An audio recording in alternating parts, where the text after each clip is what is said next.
राजेश, आपने बहुत अच्छा सवाल पूछा।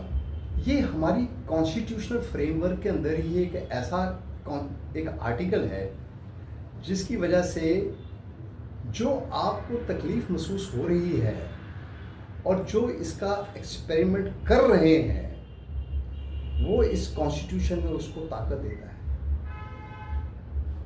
हम तकलीफ में क्यों हैं, हम इनइक्वालिटीज़ में क्यों हैं, हमारे साथ डिस्पैरिटीज़ क्यों हैं।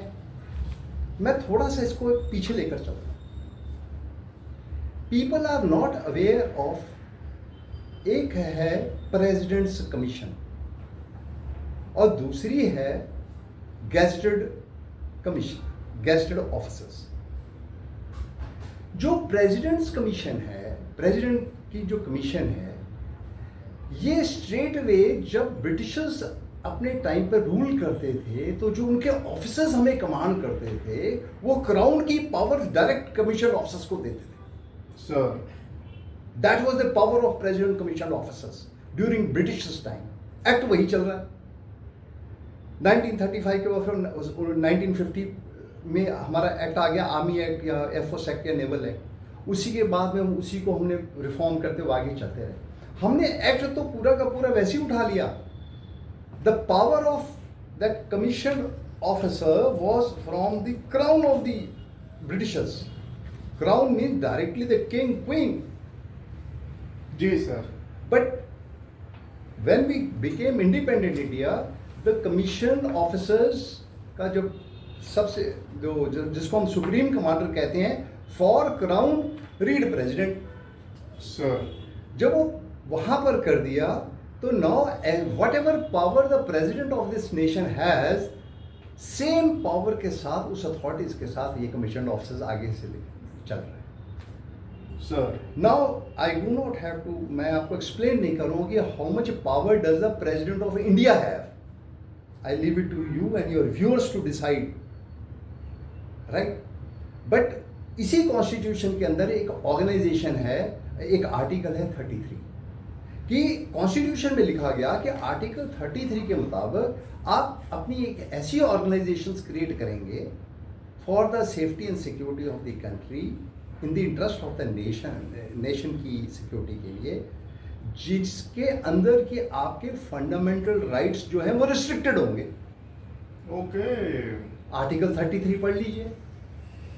अभी जो हमें आर्मी एक्ट, एयरफोर्स एक्ट और नेवी एक्ट जो बना है, या मे भी कुछ ये इंटेलिजेंस के कुछ ऑर्गेनाइजेशंस हैं जैसे रॉ वगैरह, कुछ ऐसी ऑर्गेनाइजेशन डायरेक्टली अंडर आर्टिकल 33 बनी है। सो जो कुछ भी कार्रवाई वहां पर होएगी उसके अंदर जो भी काम करेगा वो उसके फंडामेंटल राइट रिस्ट्रिक्टेड हैं। और अगर अभी वो ही एक्ट को यूज करते हैं, जब इमरजेंसी आई 1962 के अंदर, जब उन्होंने लगा कि यार अभी तो हमारे पास ऑफिसर्स नहीं है, तो उसी सिस्टम के अंदर उन्होंने इमरजेंसी कमीशन ऑफिसर्स क्रिएट कर दिए through army act, through air force act, through उसी ऑर्गेनाइजेशन के अंदर डाल दिए। जी जी जी। लेकिन जो बंदा वहां पर शॉर्ट सर्विस के लिए है, जो कि कभी किसी ने सोचा तक नहीं था, इमरजेंसी तो नेशन की इमरजेंसी पड़ गई इसलिए हमने इकट्ठी किए। लेकिन थोड़े दिन के बाद उनको महसूस हुआ यार they are fantastic officers, they are mature officers, they are educated officers, doctors हैं, इंजीनियर्स हैं, डायरेक्ट आईपीएस, कुछ ऑफिसर्स तो आईपीएस छोड़ के इमरजेंसी कमीशन ऑफिसर आ गए। Sir sir sir sir, I still remember there is officer major Baljit, वो अभी एक कैप्टन मेजर बलजीत, वो आईपीएस एकेडमी से निकलकर भाई इधर आ गया। So there are officers who just for the sake, for the nation के तौर पर वो इस दायरे के अंदर आ गए। और ये जो दायरा है इसके अंदर जो भी काम करेगा वो अंडर फंडामेंटल राइट उसके रिस्ट्रिक्टेड है। तो सिस्टम ने समझा कि अगर ये emergency commission officer done a wonderful job and they are so, देखिए some may not be interested to continue after, जब इमरजेंसी चली गई कहते हम वापस जाने अपने कॉलेज, मतलब चाहे वो प्रोफेसर था, जो डॉक्टर थे। वी हैव मेजर आनंद सावरिया, वो डॉक्टर थे, अपनी सिविल सर्विसेज को छोड़ के आर्मी के अंदर डॉक्टर बन गए। जी जी। There is doctor, dental doctor है मान, she has seen 65 as well 71 और also short service commission officer. Sir so there are lot of officers जो for the sake of nation से, देश की शक्ति के लिए, देश को संभालने के लिए आर्म फोर्सेस में वॉलंटियर कर गए। जब वो वॉलंटियर कर गए वापस चले गए, लेकिन किसी के समझ में ये नहीं आया कि ये जो सिलसिला है धीरे धीरे लोगों ने इनको यूज़ किया कि भाई यार अगर ये एक कोर्स के 250 ऑफिसर, फिर दूसरा साल में 2 OTS के कोर्स होते हैं, 5-5, 6-6 ऑफिसर्स आ रहे हैं और ये प्लेटून कमांडर बन रहे हैं, कंपनी कमांडर बन रहे हैं, बैटरी कमांडर बन रहे हैं, स्क्वाड्रन कमांडर बन रहे हैं, and they are manning the troops all round. 500-500, 800-800 officer एक साल के अंदर आ रहा है। तो आया गया, किसी ने ये नहीं पूछा कि यार आया तो है लेकिन गया कहाँ। जब वो आया वो आर्मी एक्ट के अंदर है, वो रिस्ट्रिक्टेड फंडामेंटल राइट के अंदर है, वो अपने सीईओ के सामने खड़ा भी नहीं हो सकता। मैं बाहर जाके अभी क्या करूंगा, यहाँ नहीं बात करोगे, you don't question me. So when he is in the organisation he is under army act, restricted fundamental rights और एयरफोर्स एक्ट और नेवल एक्ट। बट बाहर चला गया, अब बाहर का कानून आपको इतना लंबा कॉन्स्टिट्यूशन है इस इंडिया का, देश से वर्ल्ड का सबसे लंबा कॉन्स्टिट्यूशन है। आर्टिकल 33 में तो आपने ऑर्गेनाइजेशंस क्रिएट कर दी।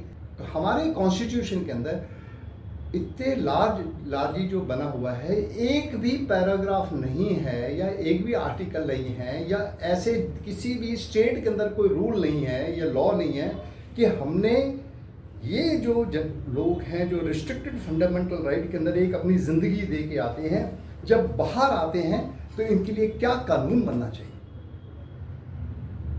But the same thing is not there in other civil organisations जिनकी 60 साल 65 साल तक रिटायरमेंट एज है, चाहे वो IAS है, चाहे IPS है, चाहे PCS है, चाहे स्टेट की जितनी सर्विसेज हैं।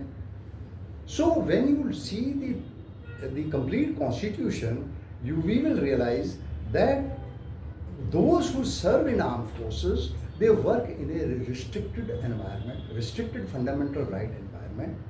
They do not question. ये तो हमने भी नहीं क्वेश्चन किया, हमने भी कोई किसी से पूछा नहीं क्यों मेरा ये ऑफिसर आया और 5 साल के बाद जा रहा है। हमने आज तक नहीं फौज से पूछा। जब हम जंतर मंतर पे गए, वहाँ पर जो कमेटी थी उन्होंने ये बोला कि हम शॉर्ट सर्विस का इंक्लूड नहीं करेंगे, तब ये सवाल हमारे दिमाग में भी ये खड़ा हो गया कि where is the justice of this military rank.